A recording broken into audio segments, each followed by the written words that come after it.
The sun blazed mercilessly over the town square of Dry Creek, painting the dust in gold and sorrow. The auction block stood like a cruel reminder of how far humanity could fall, where pride, freedom, and dignity were traded for coins. The crowd gathered, whispering, bargaining, watching, as the next soul was brought forward, a young woman with torn lace at her sleeves, her fair hair dulled by travel and tears. Her name wasn't even spoken by the auctioneer.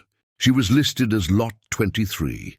Her eyes, once bright with hope, looked hollow and lost, as if she had walked through storms and fire to reach this terrible moment. She swayed slightly under the weight of the heat, her wrists bound loosely with rope. The auctioneer's voice rang out, cold, rehearsed, and cruel. "Start in bid at $50, he called. The murmurs rose, men shifting their hats, whispering numbers that weighed heavy on her heart. She tried to stand tall, tried to remember who she was before the world fell apart, but the edges of her vision dimmed, the sound of the crowd faded, and her knees gave way. Gasps broke the hum of greed. The auctioneer stumbled back as she crumpled, her body folding like a wilted flower.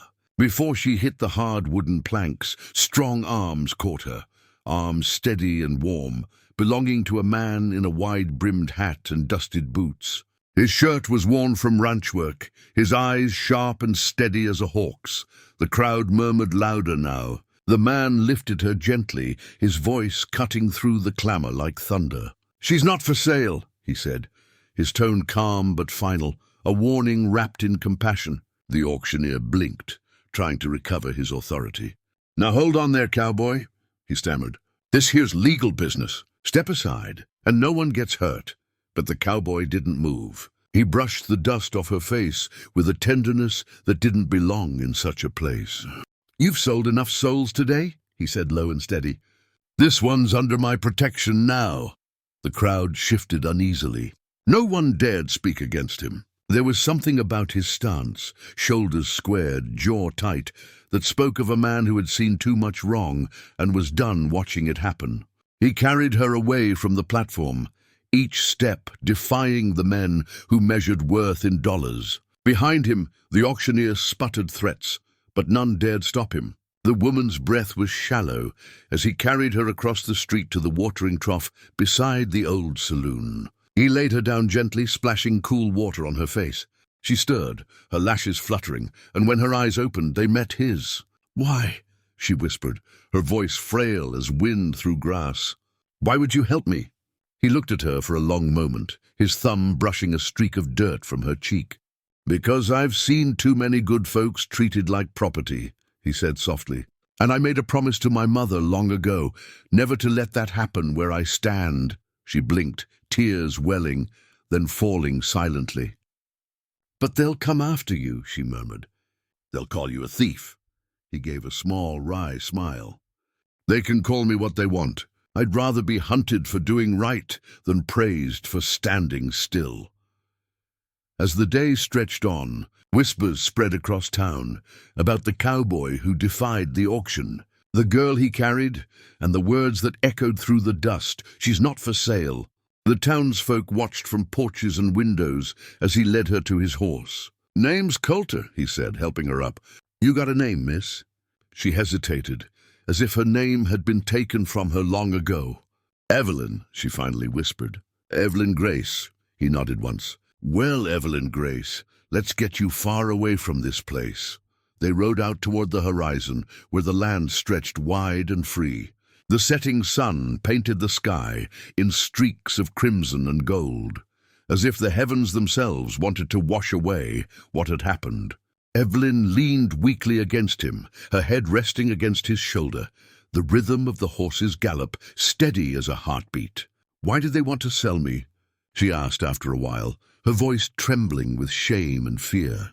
Coulter's grip on the reins tightened.